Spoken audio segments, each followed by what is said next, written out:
So today I'm going to talk about some object on quantum embedding. So this work is done by, this is a joint work with two of Lin's students at UC Berkeley and one of Gernan's students at Caltech. They are from chemistry. Okay, so what is a DMET? What is a density matrix embedding? It was introduced in 2012. It was basically used to solve the quantum many-body problems, especially for strongly correlated materials. For the audience from physics community, maybe it's related to the DMFT. It's an alternative to DMFT. In DMFT, all the variables are frequency dependent. In DMET, we are only care about the ground state, care about the density matrix, so they are frequency independent variables. So that's why DMET in some scenario is simpler. In the early stage of DMET, people studied some many model problems. For example, 2D Hubbard model, 1D Hubbard model, and people used the 2D model to study the spin symmetry breaking, which implies magnetism, and people study the particle symmetry breaking that immediately implies superconductivity. They produced a lot of good results, and shows the DMET can be used to produce many accurate results for 2D and 1D Hubbard model. Recently, they extend this method to the finite temperature case, and on the application side, it mainly used in quantum chemistry, mainly for the small basis set. For the large basis set, people still have some difficulties, and hopefully we can solve this in the future. Recently, they also extend the application to the periodic side, namely solids. And our contribution in this topic is we improve the robustness and efficiency for the large heterogeneous system. Okay, so now, so what is the quantum many-body problems? We basically want to solve the problem involves this Hamiltonian. The first is a so-called hopping term. The second one is an electron-electron interaction term. For the audience in math community, this one corresponds to the discretized Laplacian operator. And the second one is quite special in mathematics. It's basically four-way tensor. Four-way tensor, it's the operator on the wave function. So in the wave function, because wave function is a high-dimensional function, so we can, we have a lot of index there, and we can use a four-way tensor act on the wave function. So this is the Hamiltonian we want to study. There are basically two types of methods.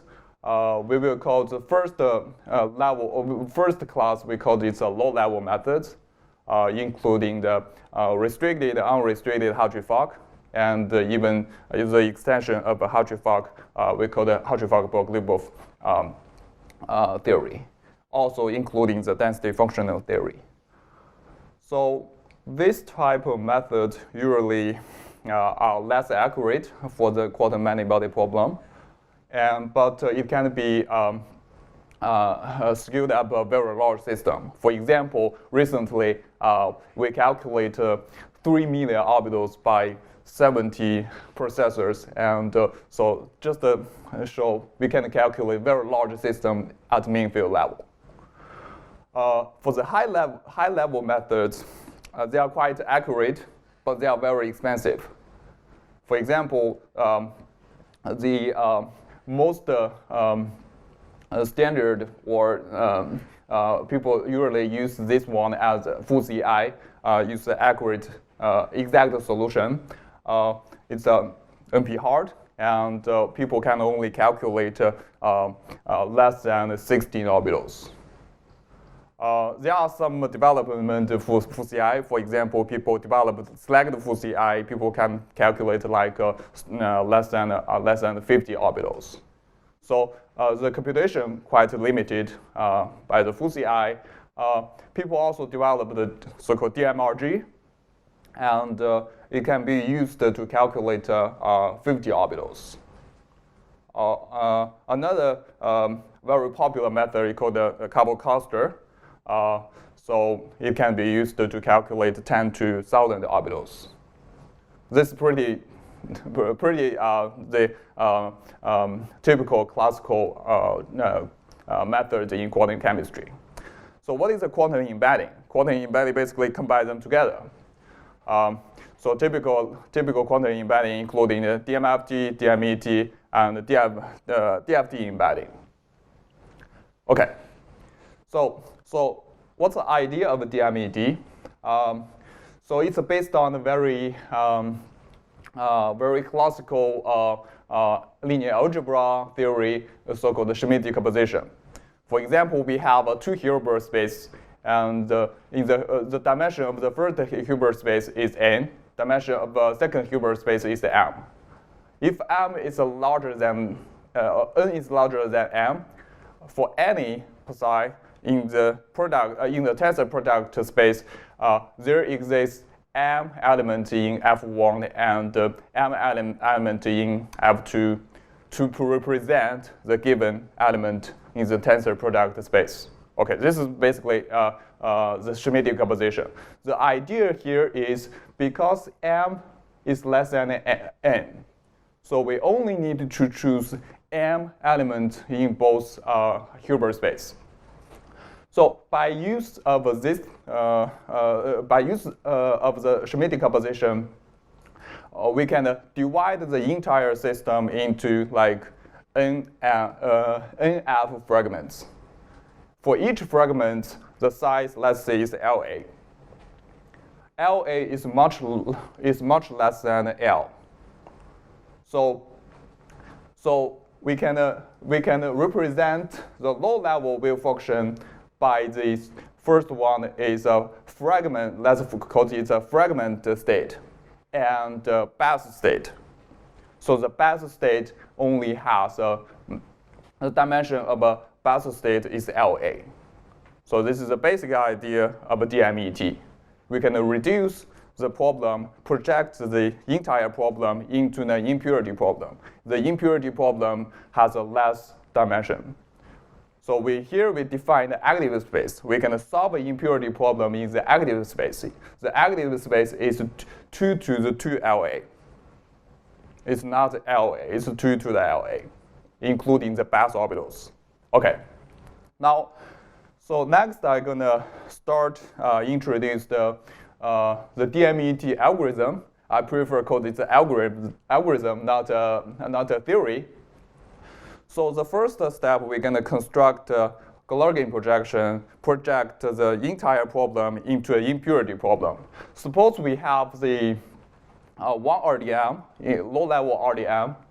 So we can construct the fragment orbitals, best orbitals, core orbitals, watch orbitals. The fragment orbitals only is restricted in the fragment. The best orbitals basically are the orbitals entangled with the fragment orbitals. The core orbitals, they are not entangled with the fragment orbitals, but they are still occupied. The virtual orbitals, they are not occupied, so they are not they will not contribute to the Hamiltonian. So we combine the fragment orbital and the best orbital. We call it impurity orbitals. Okay. Now we're gonna use this guy as a projection to perform the Galerkin projection. This is the entire many-body problem. We're gonna project to the impurity problems. So here we have to introduce the electron number operator here, because if we combine all the impurities together, the number of the electrons, total number of electrons of the impurities is not necessarily equals to the total number electron for the entire problem. So for the audience in math community, this is nothing but a logarithmic multiplier. Okay. Okay, now we have the impurity problems. We're going to solve the impurity problems by the typical impurity solver. For example, the full CI, CCSD, even QRMC here is a quantum Monte Carlo, DMRG. By solving the impurity problems, we will have the wave function for the impurities, and we can construct the density matrix. There are many kinds of the density matrix. This one is a fragment density matrix. Means we only have the elements on the fragment. For other blocks, they are just 0. We can also construct the global density matrix by the inverse Galerkin projection. For example, if you have the impurity problems, you can project back to the entire matrix, and you will have a full matrix. This is called a global density matrix. Also, we can calculate the energy from the impurities. There are some tricks in the energy calculation. There is some overlap, right, between the environment of one impurity and some other. Exactly, that's a good question. How do you patch them? Yeah, there is a technique so-called democratic partitioning. So basically, we, for example, this energy, for this one, we're going to calculate if the fragment interacts with the path, we just calculate 1/2. So it's quite arbitrary, but in many cases it works. Okay. So now we solve the impurity problems. Next, I have to introduce the very mystery concept, is so-called correlation potential. So the correlation potential, we can think about it's a correction of the mean field level, the low level. So we think low level Hamiltonian is not accurate, and we can introduce the correlation potential to correct the low level correlation. Low-level Hamiltonian. So the naive idea here is, for example, we calculate the fragment density matrix, and this is the LA by LA. We can construct LA by LA correlation potential for each fragment such that we can find the one-to-one correspondence.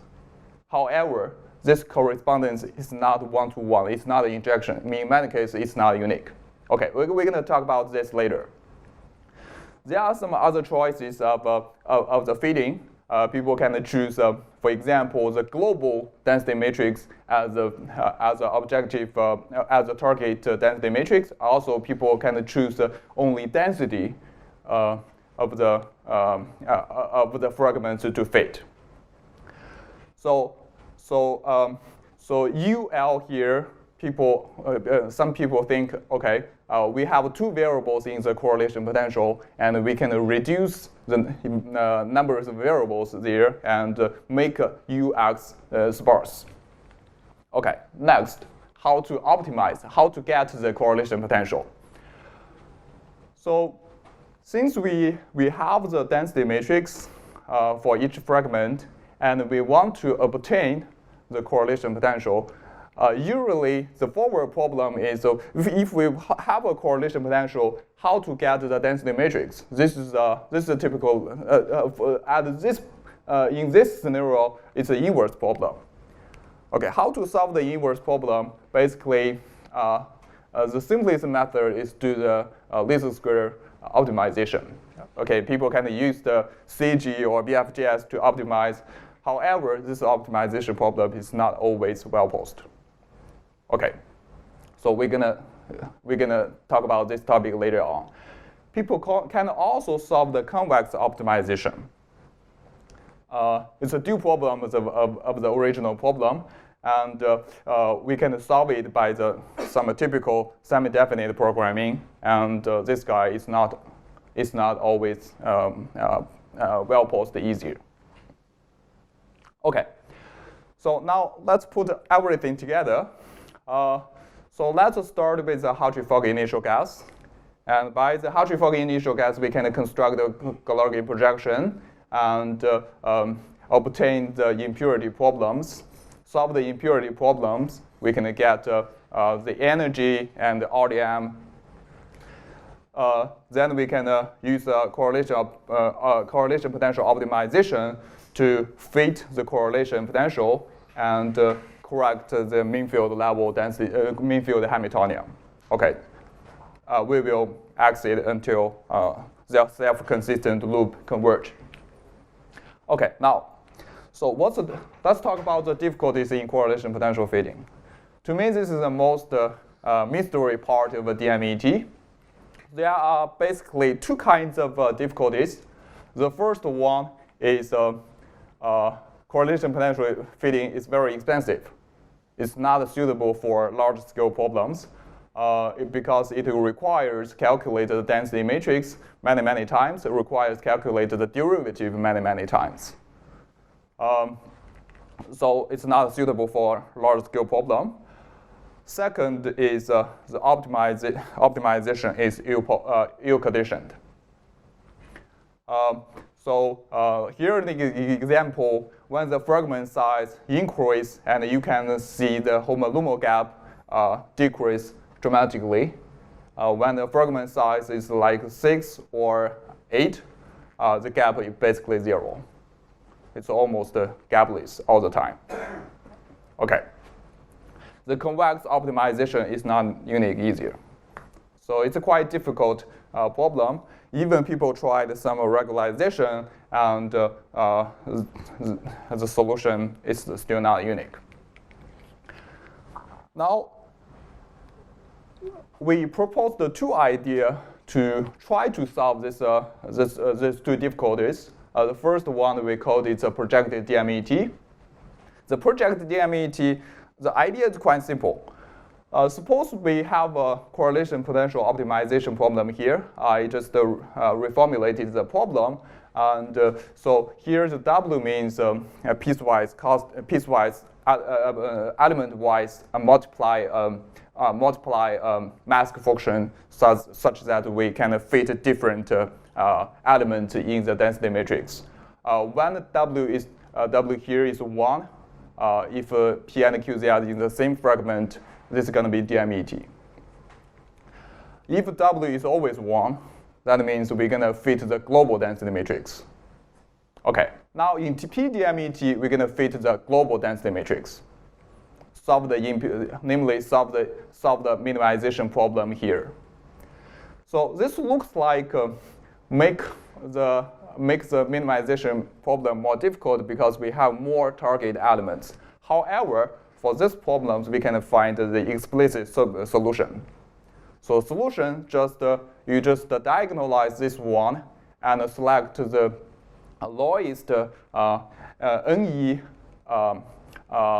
eigenvalues to form a density matrix. This is going to be the solution to the minimization problem here. Okay, so we only need to solve the eigenvalue problem once. So that's why it's cheaper. Okay, however, this method, we have a very important drawback. We call it the initial guess dependence. So namely, for typical DMET, if you start from a different initial guess, for example, here, this is the x-axis is iteration number. The y-axis is the number, is an energy per site. For DMET, if you start from a different points, the DMET always converge to the same point. However, for PDMET, if you start from a different initial guess, they converge to a different point. This is a very significant drawback of a PDMET. However, we're gonna see. However, all the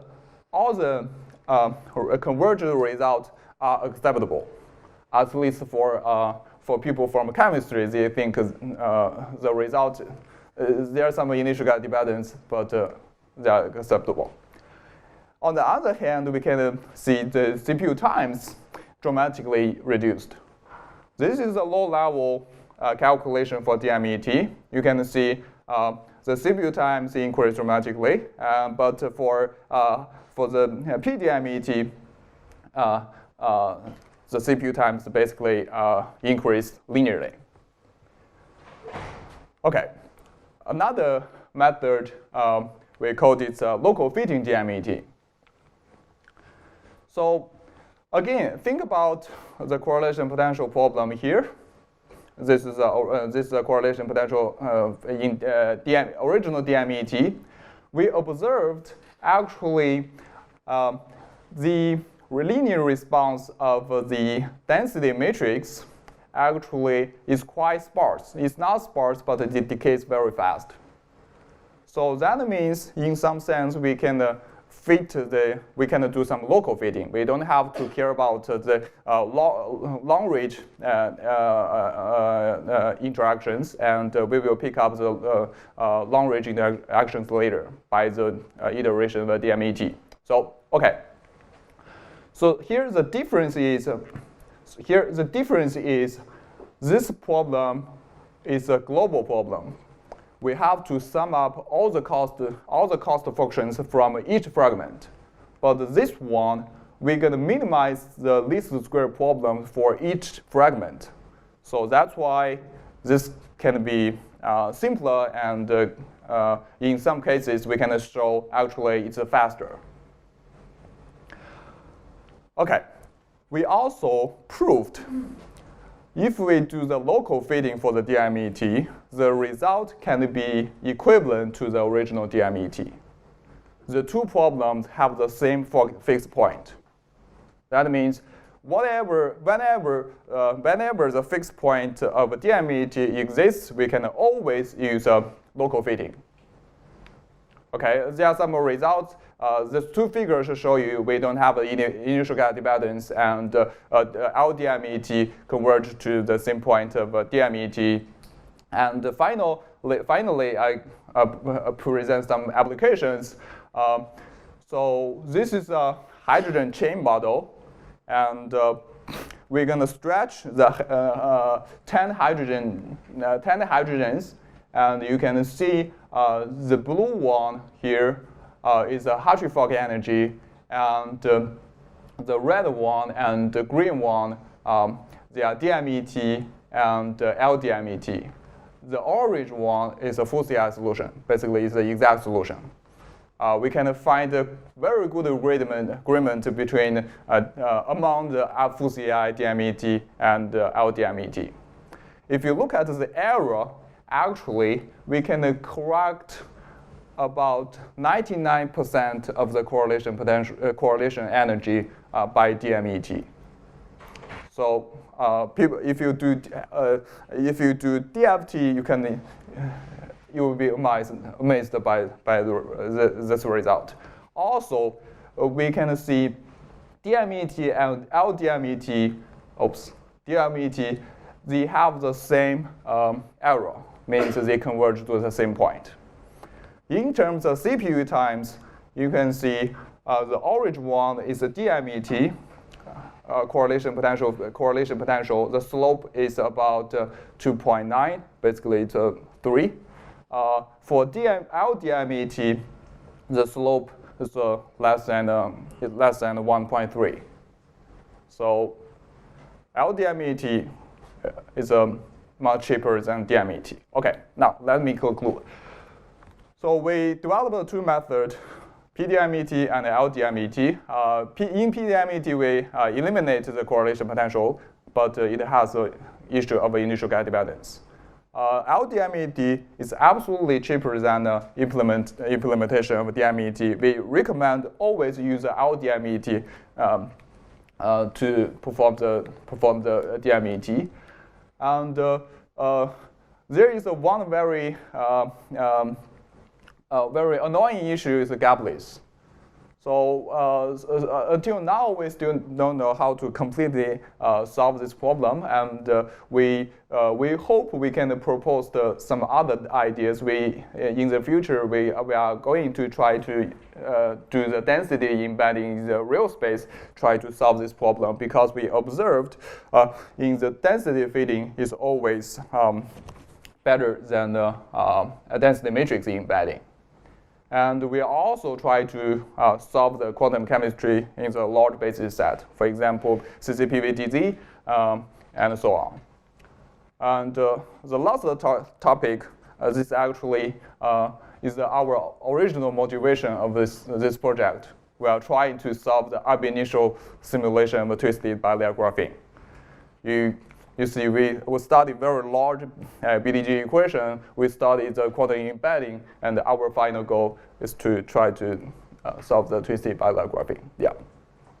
Thank you.